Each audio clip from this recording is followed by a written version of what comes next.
Welcome to the show, Zach Nieman, award-winning drummer, videographer, and producer.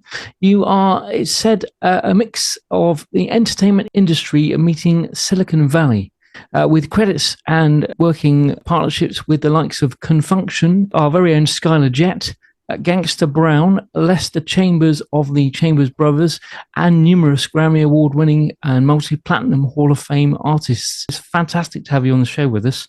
Thank you so much for joining us, Zach, and please do tell us more. Thank you for having me. You know, it's an absolute pleasure to be in the presence of a great, great friend of mine, one of my mentors, one of my all-time heroes of the path that I have been so fortunate to walk from the early days as a youngster, not really knowing what's going on, just getting out there in the industry, seeing live entertainment, seeing people on stage, doing their thing and thinking to myself, what can I do to contribute to this environment, this energy, this electric vibe that's happening in the Bay Area and California and all across the country and all across the world. So how it really began was with a video camera. And Skyler remembers the night. Eric E.Q. Young, one of the top bass players ever. Yeah. It was his 50th birthday party, man. And I got an invite. I wasn't even old enough to get in the club. I'll never forget that night. Man, that's the night that we first connected because it was a hot summer night in Sassoon City, California. It's a little bit, outside the Bay Area, in between San Francisco and Sacramento. And there's a good scene out there. There's a club with a stage, nightclub, dancing right by the water. And man, it was an all-white suit party, so you had to dress up. And I didn't even know what the deal was with this establishment, but I pull up to the club in my all-white suit and my video camera, and the security looks at me and kind of checks me out looking like, what's up with this guy? But he just takes my money, cover charge, and lets me in. I found out later you had to be 21 to get in the club. I was only like 19 years old, and they let me on in, and that night changed my life. That security guard never knew it, but he changed my life by letting me in this room with some great musicians. Yeah. Not the least of which is our very own Skyler Jett. Gangsta Brown was there in the building representing. We had Tony Tone. We had all kinds of people from different walks of life coming together to celebrate our man Eric E.Q. Young's 50th birthday party. And that kicked it off for me.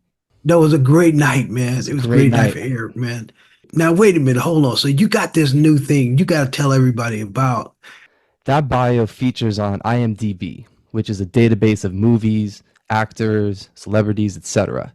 Yeah. And I'm proud to say that that has represented the first stage of my career, working as a drummer, a videographer, an editor for Skyler Jett and his social conscious music video movement, Music for Global Change, which we represented in force with songs such as This Is a Calling, can't forget My Mama Says Obama, Peace is the Answer. Like, we had it going. Education.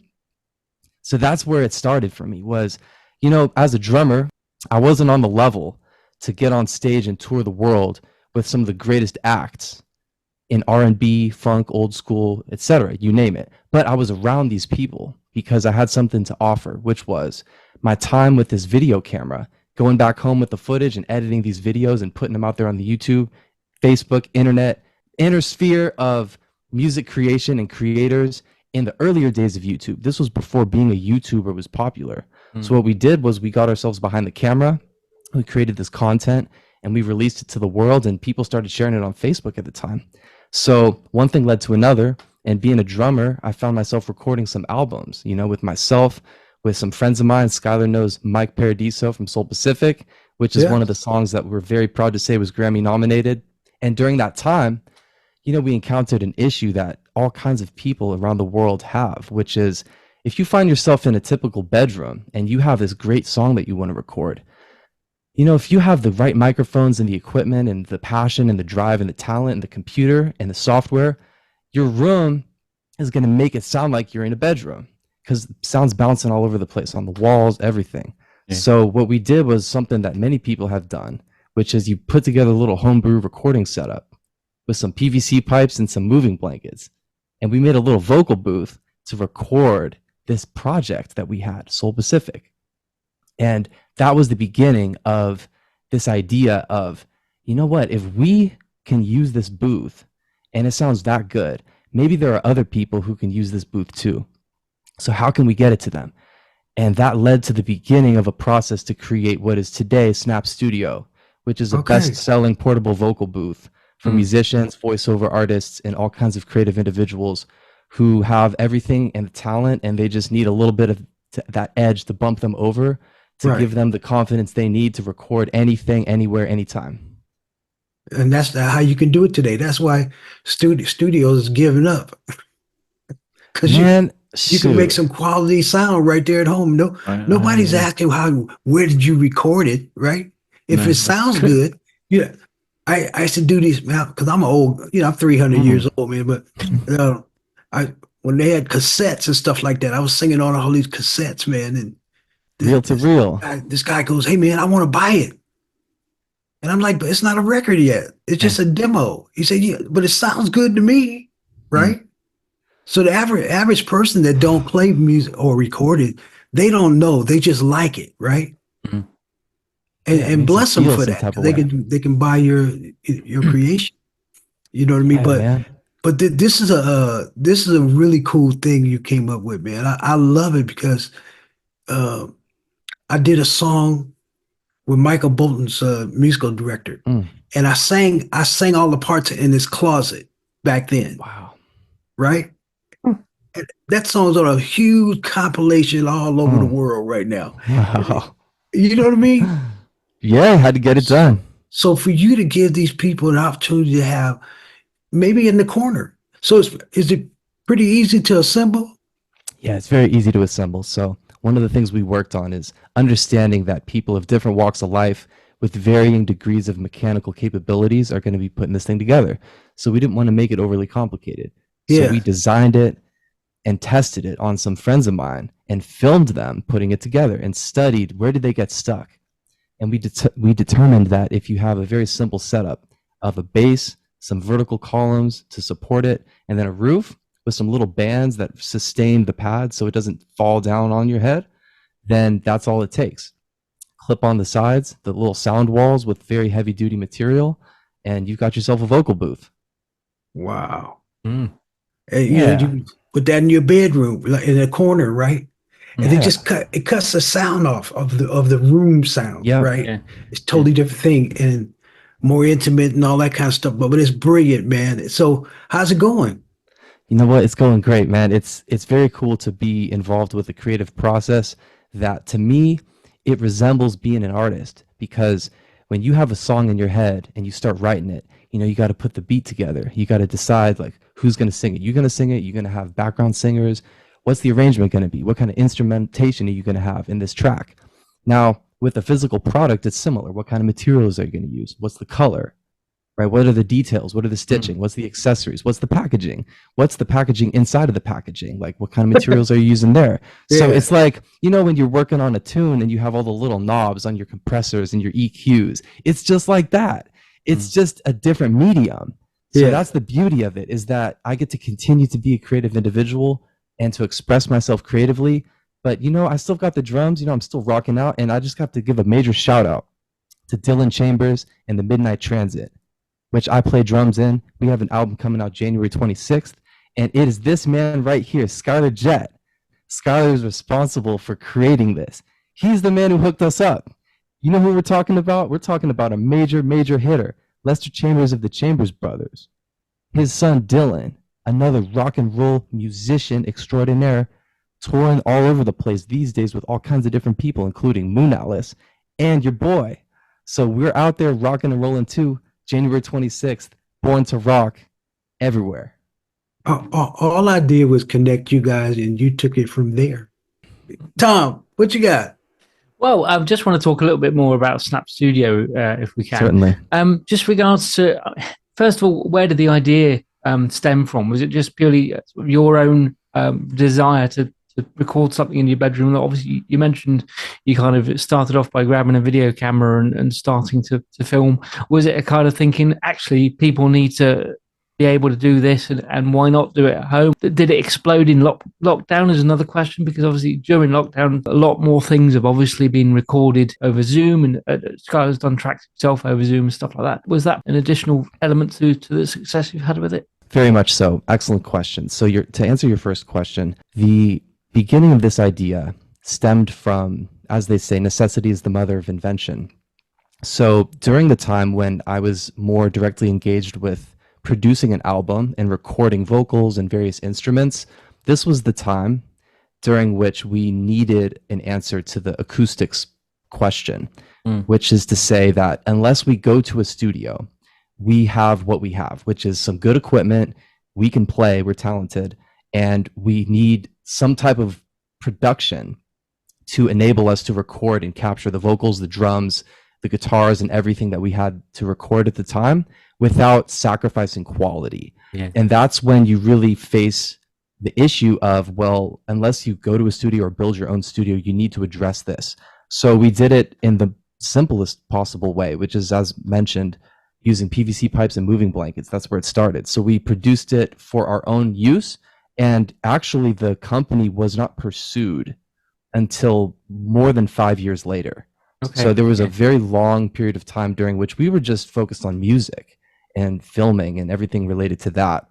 And it wasn't until end of 2018, 5 years after this began in 2013, when I revisited this idea and decided to essentially embark down the path of commercializing it. Yeah. And to answer your second question, absolutely. So you can see the timing. In late 2018 is when the initiation of the commercialization process as a more focused and concerted effort began. And it wasn't until mid 2020, approximately July 1st, was the first sale of the booth. And so that is notably approximately 3-4 months after the lockdowns. Yeah. So it was right in the middle of COVID, in the beginning stages of COVID, when this was launched. And it did play a massive role in the initial push and popularity of the product and adoption. And also partially due to the fact that there were no other mass available alternatives at the time. Yeah. And so there was a demand that was not being met. Those were the two biggest factors in the initial success and continued success of Snap Studio. Yeah.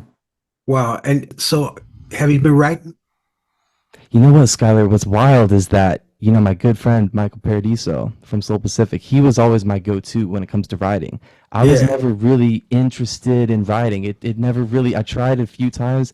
I'm more about playing the drums and being behind the camera, being on the, you know, in the studio behind the board, right? It wasn't where I was needed. I felt that, you know, there were some really talented other songwriters that I could bring something to the table with by means of production, recording, etc., and videography, which is what I chose to do for a good number of years. You've had a heck of a lot of success with all kinds of groups. Come Function, we've had Dale Edward on the show with us here. How did that come about? Some of the meetings of these groups that you've worked with, is that just luck or right place, right time? You know, they say you create your own luck. And I would certainly attribute luck to the fact that I was born in a certain region and had a loving family to support me. When it comes to meeting these individuals, such as Confunctions, Dale Edward, and it really started with a man named Stephen Kewen, who is well known as one of the co-founders of Pacific Mambo Orchestra, a Grammy-winning salsa big band. Huge. And he was my trumpet teacher for a number of years. And after switching from trumpet to drums at a pretty young age, I went off on my own and then came back to him for music theory lessons, to Stefan.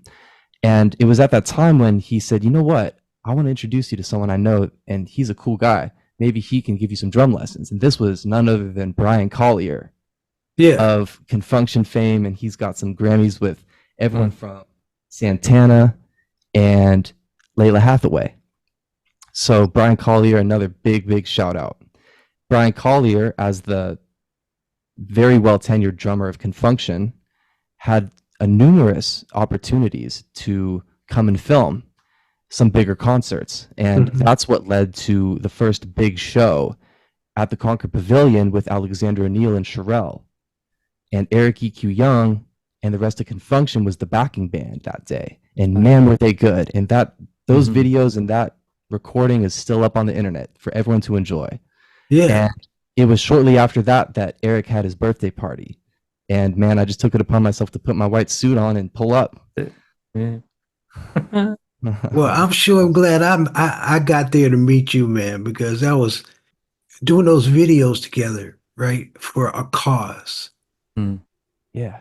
When we did education, Yeah. it's the A calling. little dance and everything. Mama says Obama. Yeah. Yeah, man, inspiring people, showing people that you can believe in yourself, and when other people see you shining, then they want to shine, and then they say, well, what can I do to help? And then they start helping, and then other people, and there's a network effect. Infectious, man. So like we gonna keep that way. I know it, man. But let's you and I link up, because we need to catch up. You know what I mean? And show you what we're involved in over here. Sure, we'd love you to be involved, right? I want to come see you too, man, next time I'm out there. Yeah. All right. Yeah, I want to. Yeah, let's roll up. Well, listen, man. Show me how Tom it gonna goes get all down. your information, and then we're gonna stay in touch with you. Let's go. How can everybody see what you're up to? I can be reached at my official website at snapstudio.com. There's a little button in the corner that says email us. If you write there, there's a high probability that I'm going to see it. Bless up, man. Thank you, Tom. Absolute easy. pleasure. I'd love to Great to speak meet with you you. more. All right, brother. Love you, All right, man. gentlemen. Until All next right. time. Take care. Take Thanks a lot. Music can save the world. Music can save the world. If we all get together, music can save the world. Yeah. Music can save the world. Music can save the world. If we all come together, music can save the world. There's an urgency facing our humanity. Thank you so much for watching. To stay up to date, please click subscribe and hit the bell. You can also join our group on Facebook and find us on LinkedIn and Instagram.